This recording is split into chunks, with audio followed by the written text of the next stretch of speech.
তোর আগুন দাও দাও করে জ্বলতেছে, আর এটার বিরুদ্ধে নারী পুরুষ উলঙ্গ অবস্থায় আছে, আর সাপ বিচ্ছু অনবরত তাদের লজ্জাস্থানে চুবল মারতেছে, দংশন করতেছে। তো জিব্রাইল আলাইহিস সালাতু ওয়াস সালামকে আল্লাহ রাসূল সাল্লাল্লাহু আলাইহি ওয়াসাল্লাম জিজ্ঞাসা করেছিলেন, জিব্রাইল, এদের পরিচয় কি? এদেরকে আল্লাহ তাআলা এই আযাব দ্বারা গ্রেফতার করেছেন কেন? তাদেরকে এই আযাব দ্বারা আল্লাহ তাআলা শাস্তি দিচ্ছেন কেন? তাদের গুনাহের কারণ কি? তাদের কি গুনাহ, কি গুনাহের কারণে তাদের এই আযাবে গ্রেফতার করা হচ্ছে? জিব্রাইল আলাইহিস সালাতু ওয়াস সালাম তখন রাসূলের প্রশ্নের জবাবে বলেছিলেন, ইয়া রাসূলুল্লাহ, ইয়া হাবিবাল্লাহ, এরা হলো ওই সকল নারী পুরুষ যারা দুনিয়াতে হারাম পন্থায় নিজেদের যৌন চাহিদা পূর্ণ করত, অর্থাৎ জিনায় লিপ্ত হইত। জিনায় যারা লিপ্ত হইত, এই সমস্ত জিনাকার নারী এবং পুরুষদেরকে আল্লাহ তাআলা এই আযাব দ্বারা গ্রেফতার করেছে। হাসরের মাঠে উঠার আগ পর্যন্ত তাদের এই আযাব চলতেই থাকবে, চলতেই থাকবে, এই আযাবের কোনো শেষ নাই। তো জিনাকার দুই জাতের আছে। এক প্রকার নারী পুরুষ হলো তারা যারা বিবাহ করে নাই, বিবাহ বন্ধনে আবদ্ধ হয় নাই, ছেলে মেয়ে উভয়ই অবিবাহিত। আল্লাহর আদালতে তাদের জন্য একটা শাস্তির ব্যবস্থা আছে, তাদেরকে বেত্রাঘাত করা হবে। আর আরেক প্রকার জিনাকার আছে, তারা বিবাহিত, ছেলেও বিবাহিত, মেয়েও বিবাহিত। এই শ্রেণীর যারা জিনাকার নারী পুরুষ, তাদের জন্য আল্লাহর আদালতে এক প্রকার শাস্তির ব্যবস্থা আছে। তাদের শাস্তির ব্যবস্থা কি? তাদের শাস্তির ব্যবস্থা হচ্ছে, যদি কোনো বিবাহিত নারী কিংবা পুরুষ জিনায় লিপ্ত হয়, তাহলে তাদেরকে মাটির নিচে বুক পর্যন্ত, গলা পর্যন্ত মাটির নিচে তারা কি করাইব? গাইরা রাখা হইব। মাটির নিচে বুক পর্যন্ত মাটি দিয়া, মাটির নিচ পর্যন্ত থাকবে তার বুক থেকে বাকি সারা অঙ্গ, সারা শরীর, আর বুক থেকে উপর দিক তার মাথা পর্যন্ত থাকবে মাটির বাহিরে। তো পাথর দ্বারা আঘাত করা হবে তার চেহারায়, তাকে পাথর দ্বারা আঘাত করতে করতে তাকে মৃত্যুর কোলে ডলায় দেওয়া হবে। এই হলো যারা বিবাহিত জিনাকার, তাদের শাস্তি। অর্ধেক শরীর মাটির নিচে থাকবে, অর্ধেক মাটির বাহিরে থাকবে। মাটির বাহিরে যেই জায়গাটা থাকবে, ওই জায়গাতে দেহের ওই অংশের মধ্যে পাথর দ্বারা আঘাত করে করে তাদেরকে মেরে ফেলা হবে। এটা যারা বিবাহিত জিনাকার, তাদের শাস্তি। এটা আল্লাহর আদালতে জিনাকারীদের শাস্তি, যদি বিবাহিত হয়। আর যদি বিবাহিত না হয়, অবিবাহিত, তাদেরকে বেত্রাঘাত করা হবে, বেত দিয়া তাদেরকে আঘাত করা হবে। যদি বেতার আঘাতে মারা যায় তাহলে গেল, আর যদি মারা না যায় তাহলে তো জীবিত থাকলো, সে এই ভয়ে আর কোনো পাপের কাজে জড়িত হবে না। আল্লাহ যেই বিধানগুলো দিচ্ছেন, শাস্তির বিধান দিচ্ছেন, কেউ যদি চুরি করে তাহলে চুরির অপরাধে তার হাত কাটা হবে। চুরে যদি চুরি করে তাহলে তার অপরাধের কারণে তার হাত কাটা হবে। তো আপনার কাছে মনে হতে পারে যে চুরি করছে, তার জন্য হাত কেটে ফেলতে হবে। আল্লাহ আমাদেরকে যেহেতু বানাইছেন, আল্লাহ সবচেয়ে ভালো বুঝেন আমাদের কোন পাপের কেমন শাস্তি হওয়া দরকার। আল্লাহ যেহেতু আমাদেরকে বানাইছেন, আল্লাহ সবচেয়ে ভালো জানেন কোন পাপ করলে কোন শাস্তি দিলে পরে আমাদের মধ্যে পরিবর্তন আসবে, ওই গুনাহ থেকে আমরা বিরত থাকব। তো আল্লাহ এই অনুপাতেই আমাদের শাস্তি নির্ধারণ করে দিছে। যদি চোরের শাস্তি হাত কাটা হয়, তাহলে যদি 5 জন চোরের যদি হাত কাটা হয়, 5 জন লাগবে না, মাত্র একজন চোরের হাত কাটা যদি দেশের সরকার এটা বাস্তবায়ন করে দেখায়, তাহলে কোনো চোর জীবনে চুরি করতে সাহস পাইবে না। কারণ যদি চুরি করে তাহলে তার হাত কেটে ফেলা হবে। এই ভয়ে একজনের শাস্তি দেখার পর বাকি সবাই একেবারে ঠিক হয়ে যাবে, সাবুত হয়ে যাবে, চুরি করার মতো তাদের এমন মন মানসিকতা আর তৈরি হবে না। জিনাকার, বিবাহিত জিনাকার নারী পুরুষ, তাদেরকে যদি পাথরের আঘাত দিয়া তাদেরকে যদি মেরে ফেলা হয়, তাহলে যারা বিবাহিত নারী পুরুষ আছে তারা নিজেদের স্বামী এবং স্ত্রী ছাড়া অন্য কোনো নারী পুরুষের সাথে যৌন মিলন করতে আগ্রহী হবে না। এই ভয় তার মধ্যে জাগ্রত হবে, যদি ধরায় পড়ি তাহলে তা পাথরের আঘাত দিয়ে আমাকে মেরে ফেলা হবে, আমি এই পৃথিবীর আলো বাতাস আর গ্রহণ করতে পারবো না। আল্লাহর আইন অনুযায়ী যদি শাস্তি প্রয়োগ করা হয়, বেশি লাগবে না, মাত্র সারা দেশে একজন মানুষকে আপনি শাস্তি প্রয়োগ করেন, যেই অপরাধের কারণে আল্লাহ যেই শাস্তি নির্ধারণ করে দিয়েছেন ওই শাস্তি যদি আপনি প্রয়োগ করেন, তাহলে এই অপরাধ সারা দেশের মধ্যে বন্ধ হয়ে যাবে, আর এই অপরাধ সংগঠিত হবে না।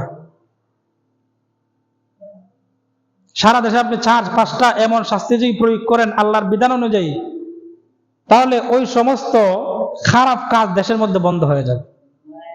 এই খারাপ কাজ করতে কোনো মানুষ সাহস করবে না, আগ্রহী হবে না, কারণ সে এই পাপের শাস্তি নিজ চোখে দেখতেছে।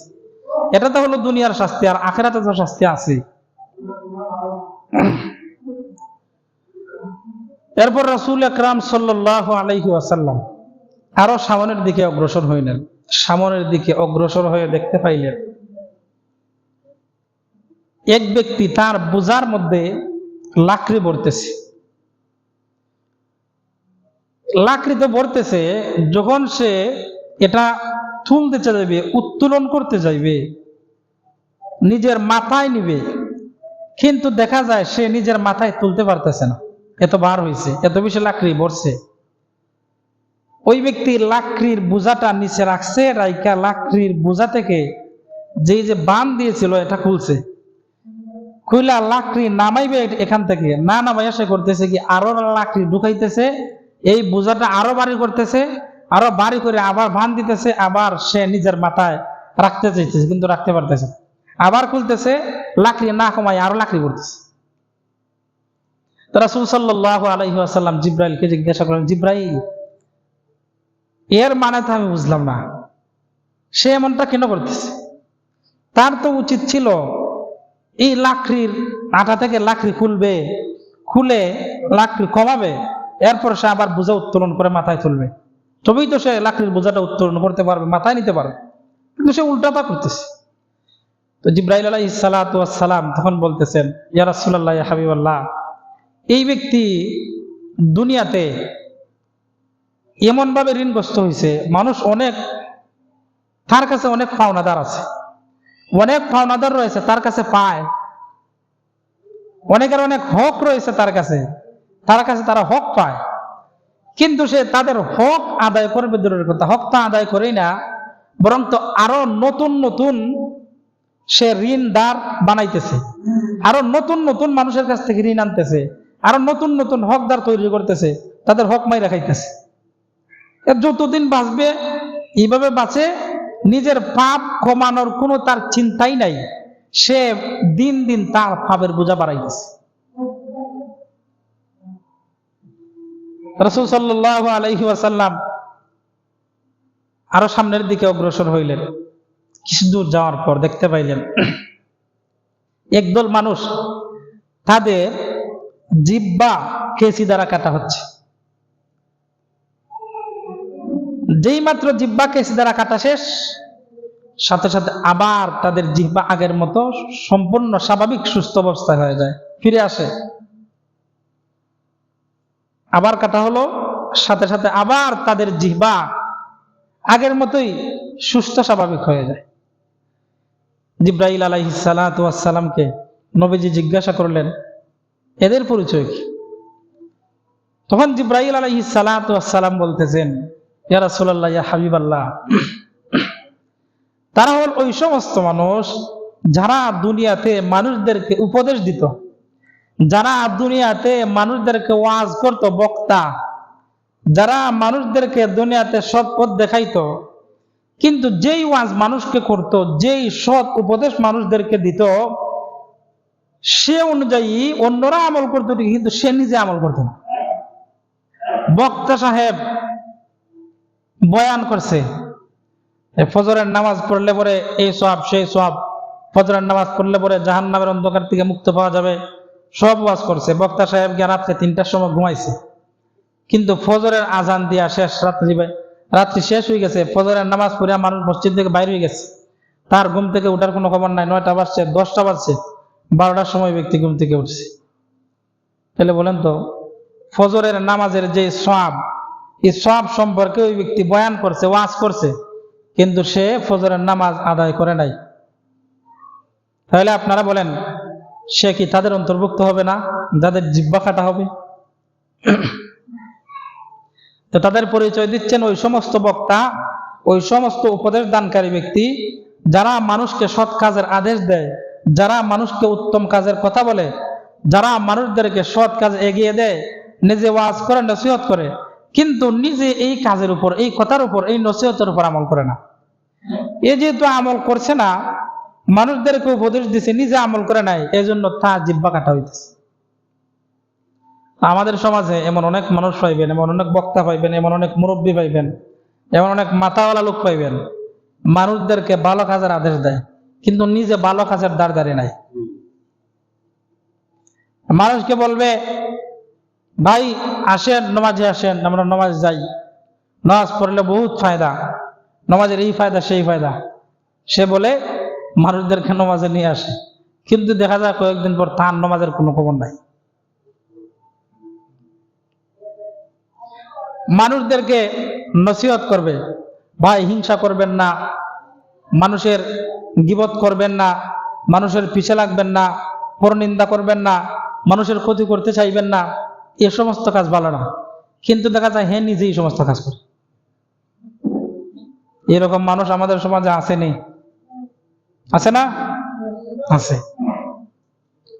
মানুষদেরকে সৎ কাজের আদেশ দেয়, ভালো কাজের আদেশ দেয়, ভালো কাজ করার পরামর্শ দেয়, কিন্তু ভালো কাজ করার বেলা দেখা যায় হে সবার পিছে, ভালো কাজের দ্বারা কাছেও নাই।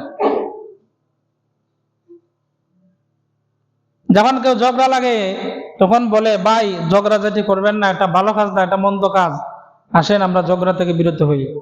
ঝগড়া করলে আল্লাহ তাআলা রাগ করবেন, রাসূল রাগ করবেন, এর জন্য আমাদেরকে পরকালে শাস্তি ভুগতে হবে। কিন্তু তার স্বার্থে যদি আঘাত আসে, দেখা যায় ঝগড়ার মধ্যে সবার আগে, হিকল লইয়া, কুচা লইয়া, টেডা লইয়া সবার আগে যায়, আইও দেখিলে এই মতরে আমার গোষ্ঠীর কেউ আছে নিলাম ভারো দেখি কিতা করে। তো যারা নসিহত করবে কিন্তু নসিহত অনুযায়ী আমল করবে না, যে সমস্ত বক্তা মানুষদেরকে ওয়াজ করবে কিন্তু নিজেই ওয়াজের উপরে আমল করবে না, তাদেরকে এই শাস্তি দ্বারা গ্রেফতার করা হচ্ছে। ফিরিস্তা জিহ্বা দ্বারা, কেসি দ্বারা তার জিহ্বা কাটতেছে, আর জিহ্বা কাটার পর সাথে সাথে জিহ্বা আবার পূর্ব অবস্থা ফিরে আসতেছে। আল্লাহ তাআলা যেন আমাদেরকে এই রকম আযাব এবং গজব থেকে বাঁচিয়ে থাকার তৌফিক দান করুন, সকলে বলেন আমিন। এরপরে রাসূল আকরাম সাল্লাল্লাহু আলাইহি ওয়াসাল্লাম আরো কিছু দূর গেলেন, যাওয়ার পর একটা জায়গায় অতিক্রম করতেছিলেন, এত সুঘ্রাণ। রাসূল আকরাম সাল্লাল্লাহু আলাইহি ওয়াসাল্লাম জিবরাইলকে জিজ্ঞাসা করতেছেন, জিবরাইল এত সুঘ্রাণ, এত ঘ্রাণ আমি কোনোদিন পাই নাই, এত উত্তম ঘ্রাণ আমি আর কখনো শুকি নাই, এটা কিসের ঘ্রাণ?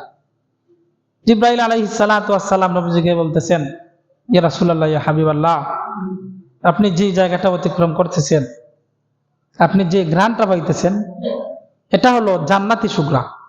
জান্নাত থেকে আল্লাহ তাআলা এই সুঘ্রাণটা আল্লাহ তাআলা প্রবাহিত করে দিয়েছে। দেখো তো উৎকৃষ্ট জায়গা জান্নাত। নবীজি নিজে বলতেছেন যে এত সুঘ্রাণ আমি দুনিয়াতে কোনো জায়গায় শুকি নাই। অথচ রাসূল আকরাম সাল্লাল্লাহু আলাইহি ওয়াসাল্লাম যখন ঘেমে যেতেন, রাসূল ঘর্মাক্ত হয়ে গেলে রাসূলের শরীর থেকে যে ঘাম মোবারক বাহির হইতো, এই ঘাম হযরত আয়েশা রাদিয়াল্লাহু তাআলা আনহা শিশির মধ্যে ভরে রাখতেন। যখন কোনো বিবাহ অনুষ্ঠানে মহিলারা আসতো যে আমাদেরকে একটু সুঘ্রাণ দিন, আমাদেরকে আতর দিন, তখন নবীজি সাল্লাল্লাহু আলাইহি ওয়াসাল্লামের গায়ের যেই ঘাম আয়েশা ভরে রাখছিলেন শিশির মধ্যে, এই ঘামগুলো দিয়ে যেতেন। এই ঘাম এত সুঘ্রাণ যুক্ত হইতো মেশকা আম্বরের চেয়ে অধিক সুঘ্রাণযুক্ত রাসূলের শরীরের ঘাম ছিল। তো এই রাসূল বলতেছেন যে এমন সুঘ্রাণ আমি আর কোনোদিন পাই নাই। এবার চিন্তা করেন জান্নাতে আল্লাহ তাআলা আমাদের জন্য কেমন নাজ নিয়ামত রাখছেন। রাসূল আকরাম সাল্লাল্লাহু আলাইহি ওয়াসাল্লাম আরো কিছু দূর অগ্রসর হইলেন, দেখতে পাইলেন এক জায়গায় অতিক্রম করার সময় নাকে এত দুর্গন্ধ এসে লাগছে। নবীজি জিব্রাইলকে জিজ্ঞাসা করতেছেন, জিব্রাইল এটা কি, এই দুর্গন্ধটা কিসের? দুর্গন্ধটা কিসের? তা সহ্য করার মতো না, এত দুর্গন্ধযুক্ত একটা বাতাস প্রবাহিত হয়েছে। তো নবীজি সাল্লাল্লাহু আলাইহি ওয়াসাল্লামকে জিব্রাইল আলাইহিস সালাতু ওয়াস সালাম বলতেছেন, ওগো নবীজি, আল্লাহ তাআলা জাহান্নাম থেকে একটা বাতাস প্রবাহিত করছে। এই জাহান্নামীদের পচা, পুজ, রক্ত, পানি, গোশত এগুলা পচে গলে এক জায়গায় গিয়ে একত্রিত হয়ে যেই দুর্গন্ধটা তৈরি হয়েছে, এটা হলো জাহান্নামের দুর্গন্ধ। এবার চিন্তা করেন জাহান্নাম কেমন নিকৃষ্ট জায়গা। তার এই গন্ধ যদি এত দুর্গন্ধ হয়, এর দুর্গন্ধ যদি এত নিকৃষ্ট হয়, সহ্য করার মতো না, তাহলে তার ভিতরের আযাব এবং গজব কি পরিমাণ কঠিন এবং কঠোর হতে পারে আমাদের কল্পনায় ধরবে না।